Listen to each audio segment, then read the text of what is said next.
Welcome to Equipping Leaders, a podcast where I share tools and perspectives to equip leaders in self-development and team connection.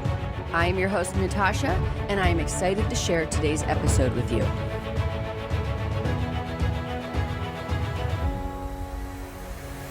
Today's episode is a conversation with Annelise Austill, an L&D diversity, equity, and inclusion leader who shares insight on how inclusion has evolved, the role of positive psychology, and working with some of the greatest minds in the field of psychology.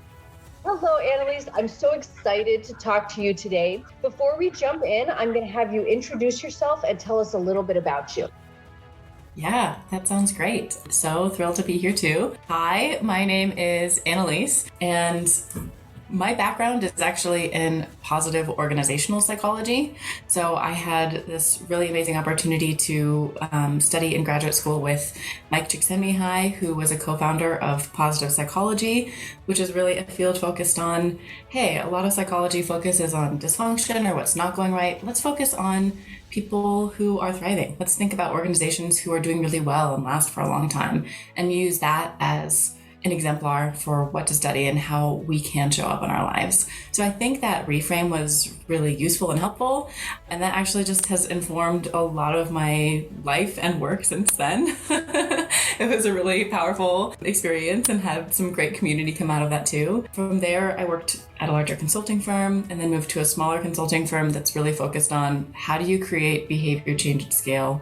How can we use the research of habit formation and social science to help people make change in big organizations across the world? So that was really exciting, lovely work. Learned a lot through that experience, got to work with some incredible clients.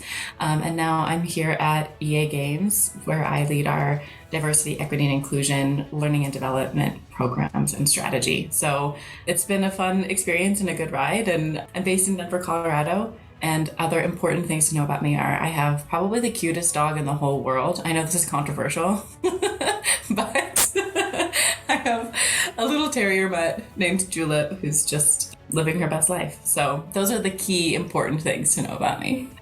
I love all those things. And yes, I can also attest that Julep is so cute. Sometimes it hurts. It hurts when you show us what she's doing. I'm just like, imagine that in working with all these different organizations and trying to make behavioral changes at such a large scale, when we learn about, psychology and making these behavioral changes, it's all about like what the individual can do.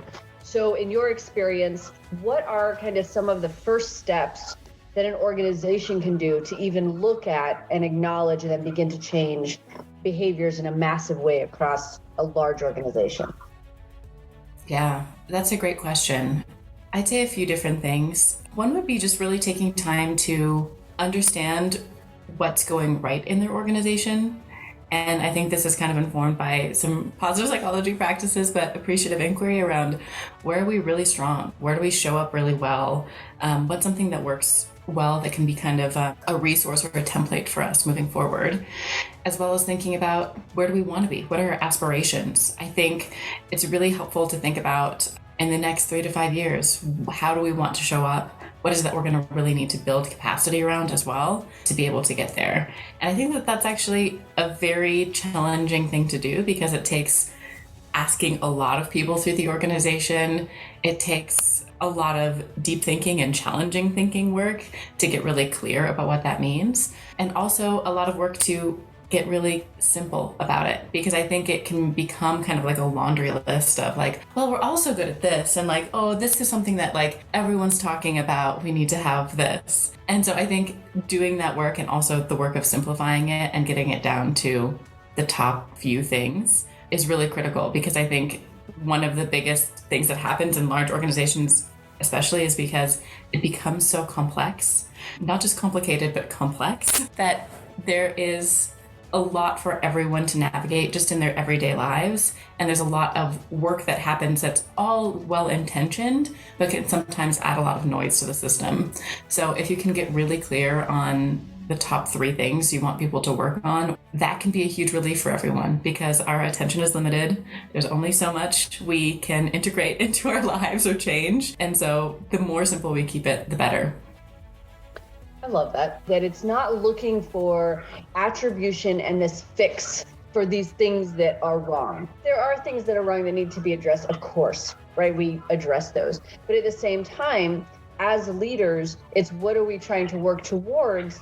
And then when we can limit all the different distractions and obstacles and really focus on certain things, I think that can also eliminate a lot of these challenges that organizations have with these different maybe negative behaviors or things that they don't want continuing on in their organization, because now it's like those things aren't a focus and these things are. So how do we put all of that intellectual capital and effort towards these positive things?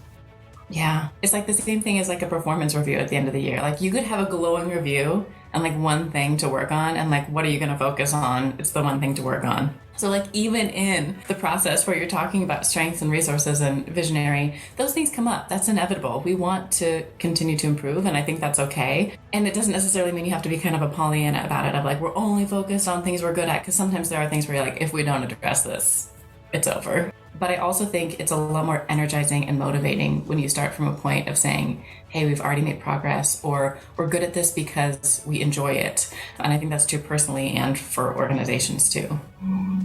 Yes, and just really eliminating as much as is reasonable and as you can, fear in the workplace of, oh, if I mess this up, or oh, if I do this thing, and instead really focusing on, we all want to get better and we're getting better for the team. And now when we're focused on less things and we're all clear on what we're focused on, then I know that when someone's giving me feedback, it is for the betterment of the team, right? It's not just this personal attack on my character and professional, etiquette. Instead, it's like, oh no, this person is really trying to make the team better and is acknowledging something that I may or may not be doing that's impacting that. And I think that kind of can build a lot of really interesting trust in an interesting way. Yeah, I think that's true. I think it's like having a shared vision, knowing that you're on the same team in that way. And I think part of that is also some sort of shared identity around it too, of like, hey, we're working towards it together. It could be so powerful. So we've had many opportunities, which I love, to discuss productivity and then productivity guilt. So how would you describe that and how that shows up in different ways for people?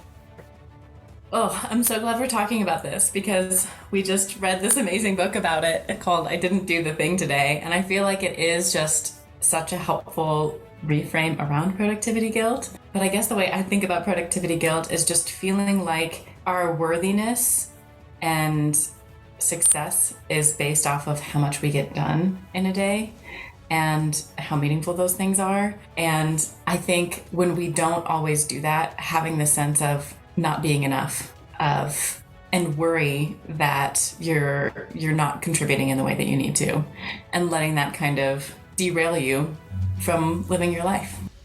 I would also add that I hate to be one of those people who's like society, but society, and also just like the way we grew up, and especially our parents, the way we watched them work and the way that they approached productivity, even though they did make their efforts to raise us in different ways, we still saw that in them, right? So they modeled that for us very well, however, subconsciously.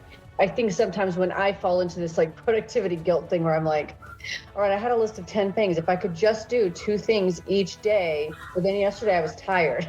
As I'm working through the week, and I think if I don't get everything done, I'll just, work as hard as I can and to the point of exhaustion on Thursday. And when we do that, I just think sometimes it's like, yeah, there are things I need to do and get done, of course. We all do. But at the same time, I remember watching my mom do that. It's so ingrained in us throughout so much time. So I think that there's also this amount of healing around this like generational and systemic thing, that it's to acknowledge like how we actually feel about it and what elements work for us. I honestly think healing is the right word. And I think you're right. It's so deep in our cultural consciousness that productivity is everything. And it's so tied into all of these messages that we receive that it feels sort of radical to live your life differently. You know what I mean? At times in my life, it just felt like swimming upstream to try and create boundaries or have a life that's not 100% focused on how much I'm achieving. And I think something that really resonated with me from the book is I feel like so much of it is informed by living in a capitalist society. And I don't want to like put down capitalism because that has like led to so much more wealth and opportunity and resource sharing than anything else. But I think part of it, I think we've gotten to an extreme where it becomes about we need to produce more so that people consume more.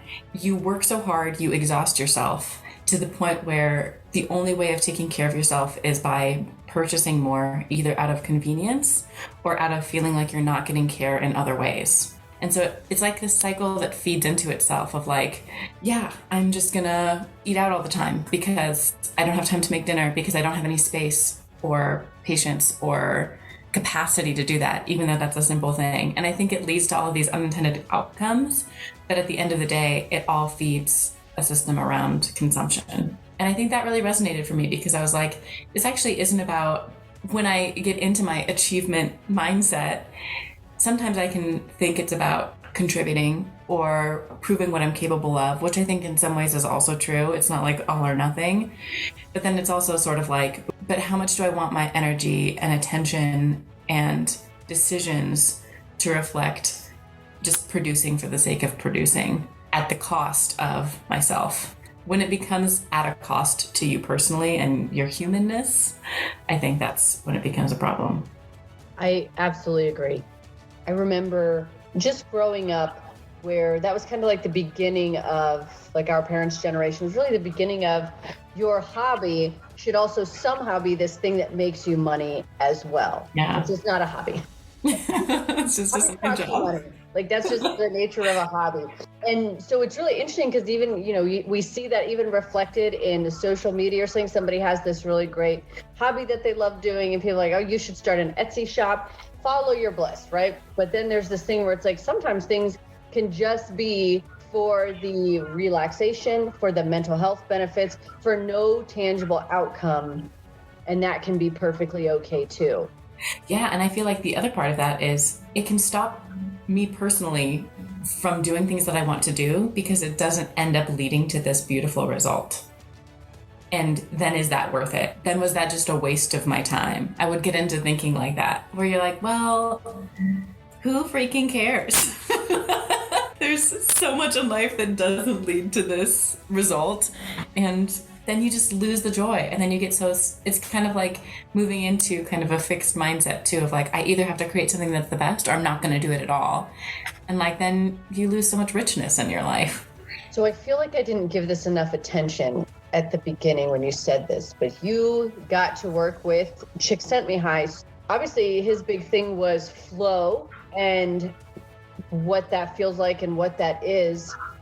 I feel like that whole flow conversation has everything. He talked a lot about how over the course of human history, the goal was always to optimize work so that we would have more time for leisure and flow activities. And he did a lot of research around creatives and people who would get into flow with their work as well. And people with kind of like an autotelic personality who were like deeply internally motivated around things like that.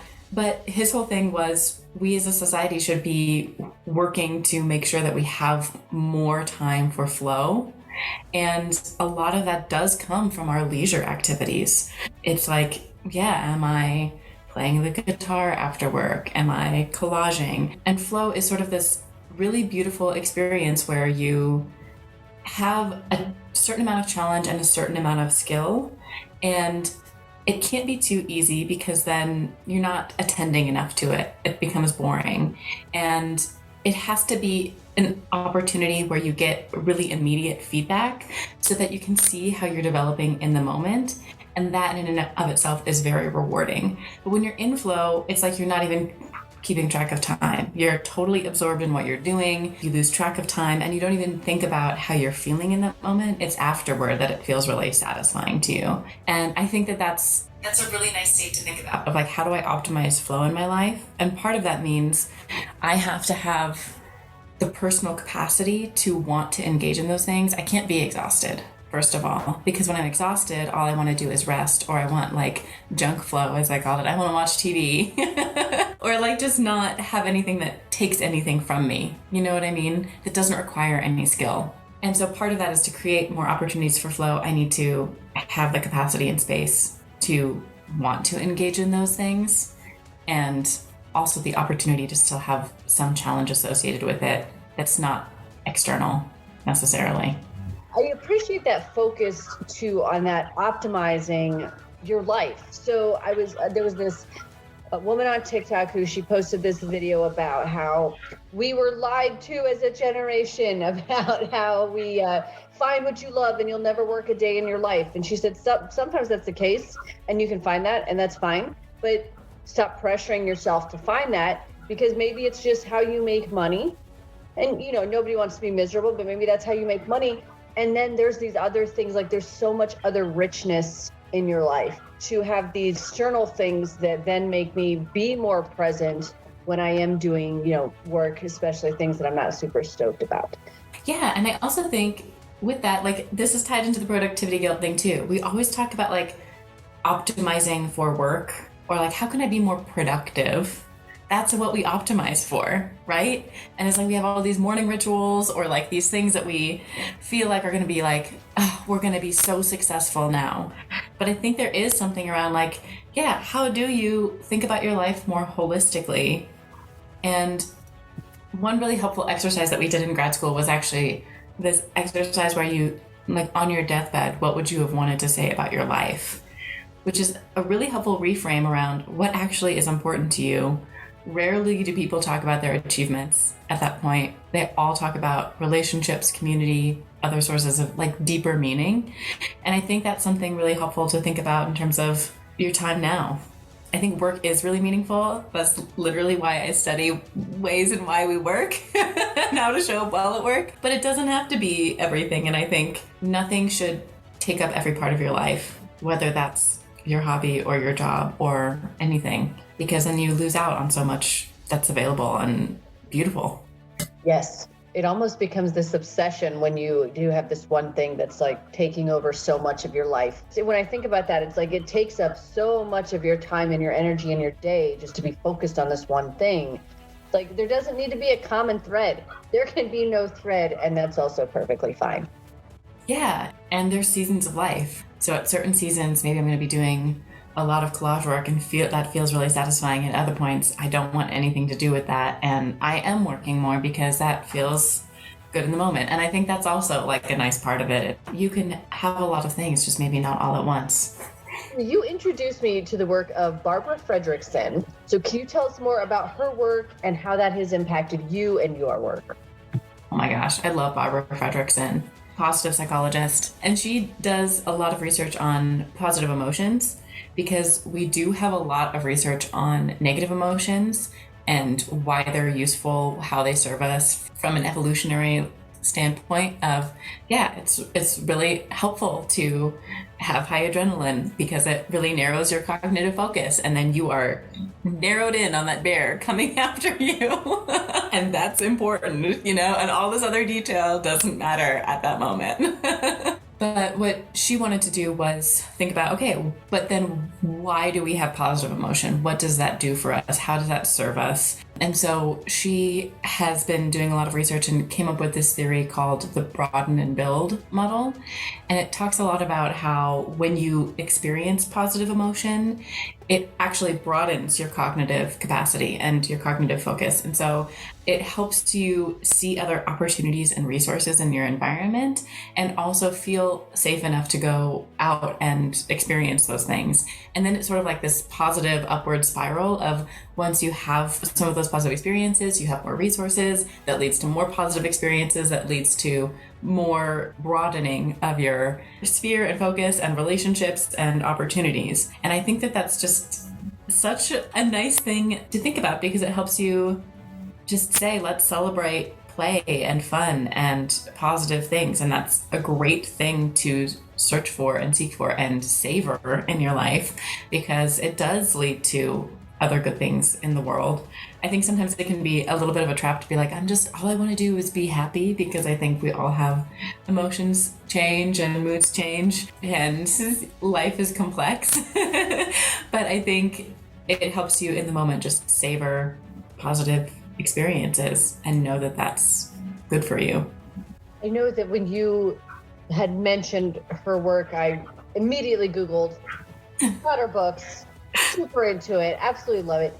And I know for me, it's also helped me look at how I'm building a strategy in a different way. Like, what if we built a strategy in a broaden and build way where it's like, let's work on you feeling good about our relationship, and that, you know, we're here to support each other, even across a big organization.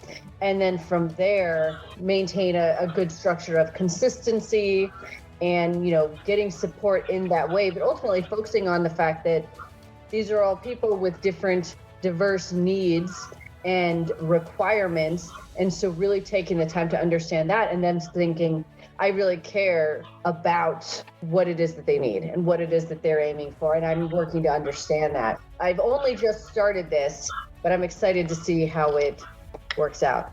I don't think it'll crash and burn. I think it'll be great. I don't think you can go wrong when it's all focused on having positive, high quality connections with people. It is like this tension between productivity and anything else. It's like, oh, we've got this deadline coming up, or we really have to achieve this thing. And I feel like it affects every single moment that you have. Like every meeting, it's like, let's just get straight to the agenda. Here's what we need to get done, versus taking time to be like, hey, how are you? What's going on? Those things seem really simple or obvious, or sometimes people are like, okay, do I really need to celebrate what just happened in the last week and talk about wins on the team, or is this all just like everyone gets a prize or something? But I think when we miss those opportunities for celebration, for real connection, for those positive experiences, we are closing people down. And I even noticed that in myself, of like certain meetings, if I just have like a minute to feel like we're humans together, or like I'm seen or cared about, I start in such a different mindset and place than meetings where I feel potentially excluded or shut down or interrupted. Then I'm not thinking creatively, I'm not contributing anything. So I think there is a lot to say about how this influences inclusion and how people show up. And it's not always about coming up with a creative idea to be productive, but just to feel good about what you're doing in the world. I think that acknowledgement goes way further than people think. Even if you're just acknowledging that somebody did something really great and it's their regular job, acknowledgement, I think, is such a huge thing. And like you're saying, that acknowledgement of the fact that we're people. The world is going through some stuff right now, but I see you, and, you know, and we can just connect, you know, whether it's about work or whatever. I have definitely seen that work really well. When the pandemic first started, I was in the military, and we had a meeting every day. And after like the first or second week, they started to do this thing where they called it the hero of the day. And it was somebody who was essentially doing their job. See how this person doing their job is so positively impacts everyone else. And so then whoever nominated that person, you know, would come on, they'd be like, hey, this is why. And I noticed after that, there was a lot more participation in not only those meetings, but also there was this really great element though of like, look at the people who are making this work. And I think that was really good for everybody's mental health in certain ways, to just see that, like, they do see us. Maybe I didn't get acknowledged today, but they do see that we're all really trying to make this work. That's huge. What a powerful thing. Yeah, because it can just feel like, oh, this is just day-to-day stuff. But looking back on how much it means to other people, I mean, that's where meaning comes from. And it's nice to be seen for that. So at the beginning, you'd mentioned that you work in the DEI space. I'm interested in kind of talking about some of the challenges and obstacles around that you see. I think it's interesting, and I think it shows a lot of how quickly culture is changing and how hard it is to keep up with that. I think for the most part, people are very, very well intentioned around these topics and really do want to show up positively for each other. And I think that is sort of a bias that comes with privilege. We only know our own lived experience, and that informs how we assume other people experience the world, consciously and unconsciously. And so I think a lot of people in those positions have certainly felt excluded at different points in their life, but that's not the norm for how they experience day to day. And so it almost feels unfathomable the extent to which other people are not included in our society. And I think there are opportunities to walk away, and you know that you'll always feel safe, or generally feel safe, and generally feel like you belong. I think part of that is just experience, and I think that requires that those people do more work to be inclusive and to welcome people in. But I think that can lead to some complacency, or kind of this narrative that like, oh, we're past that now. We were racist as a country, but that's not true anymore. Or like these false narratives around, we've done so much healing and we're in such a better place. And certainly some progress has been made, but a lot less than people realize. And so, yeah, I think working in this space, that's the population that I think we really need to address. Not in a way that's like, hey, you're being naive about this or something like that. I don't think that's really helpful. But about setting clear expectations for how you show up every day and how you go out of your way when you're in a comfortable space to make other people feel included, and doing more of the work around understanding the history and culture. And I think part of that is our systems have contributed to a somewhat false narrative, because we're not getting history. We're not getting Black history. We're not getting the history of internment camps. We're not getting the history that makes us look bad. But also, I think that's important for us to acknowledge where that came from so that we understand what happens now. I think people don't know Jim Crow and like how much these systems and policies have kept people in poverty and excluded them from incredible opportunity that other people were able to have. I think it also goes back to, we feel like we've already healed a lot, and we feel like the biggest issue is just getting people in the door. If I could just hire the right people, then we'd solve this problem.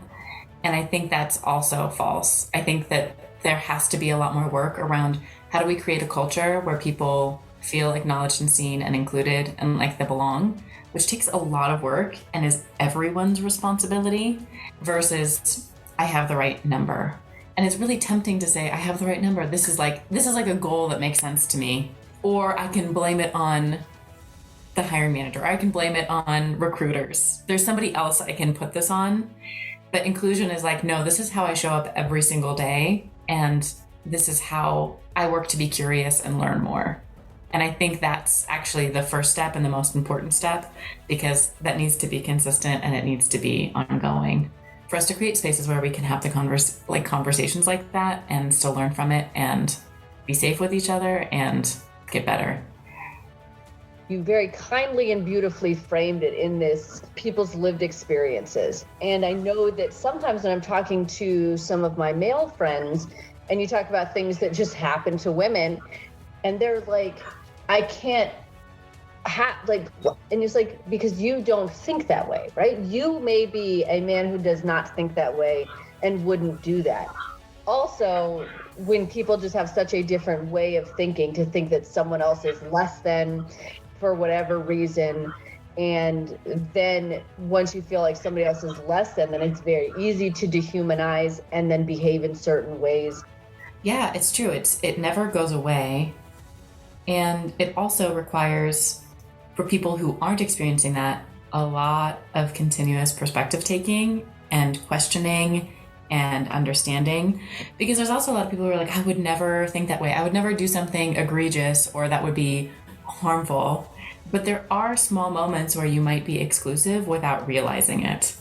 And part of that might be, oh, I just have some cultural competence that somebody else doesn't have because this is really embedded in white male culture or something. Or it could even be moments where if there's any level of uncertainty, there's like this really interesting research around, especially for people of color, if there's moments where they're excluded, but they don't necessarily know why. Of course, in our brain, we think the worst possible outcome. That's actually in evolution, that's very useful for us to think worst case scenario. That's why we have anxiety and things like that, to be prepared. But without information, people of color are thinking, is this about my identity? Is this about the color of my skin? Or any kind of minority group, or anyone who feels like they're not in the in-group. Without information, you assume the worst. And there's a lot of times when you don't have the information, or when people aren't inclusive about why was this decision made? Why did we go this way? That seems like a really simple thing that doesn't feel like it's related to race or gender or some of these other diversity topics, but it is. Because without information, we assume the worst, and then we wonder every single day, was this because I'm a young female in the room and they don't take me seriously? Or was it something completely different? And you don't have those questions when you live in an identity that has more privilege in our culture. Every time you share feedback and you make it really good and specific, that is an inclusion issue, right? So that people don't think it's about something else. And an equity issue too, so that everybody has a fair chance around knowing what the expectations are. It's just interesting how it's integrated in everything. You can't escape it. Because in the programs that I run, there's a lot of like, how do you coach people? How do you give feedback? And we do talk about be very specific because that is how people grow. And it's just interesting that to think that there could be a bias where maybe I don't give anybody good feedback. And I'm just like, it didn't work out. But if that's my feedback and I'm giving that feedback to everybody, I'm not really serving anyone. But if someone has, I like to call it professional baggage from other experiences, or even just life baggage from the way that they have very, honestly and truly been treated, that now they're going to apply that to this situation. And it's so interesting because I hear a lot of this like, well, we need to assume good intent and we need to, but do they? They don't have to. They don't have anything to base that on. They have a series of ways they've been treated based on, whatever demographic. And now we're just like, but you should have compassion and respect. Instead, to say, as leaders, part of not only the inclusion, but also just a good leadership is, how am I truly making this person feel seen, even if the being seen is part of a rejection? Yeah, I love that. Which also separates the person from the thing. Like, you are a whole person, you are respected. It's treating them with dignity, even though, and that doesn't mean being permissive or saying, yes, you get everything. So what advice would you offer current leaders in any organization? My advice to leaders would be that once you become a leader in an organization, either from role or just from you deciding you want to show up that way every single day, part of the work, actually most of the work, is how you personally are showing up. And so I think we get into this mindset of, I need to just have all of this expertise in this field to show up as an excellent leader. And I'd actually say the most important thing is, how are you personally showing up for people? That focus on continuing to develop and learn, continue to ask questions, and find other resources around how you can show up. Because as we talked about, inclusion is part of every single interaction you have.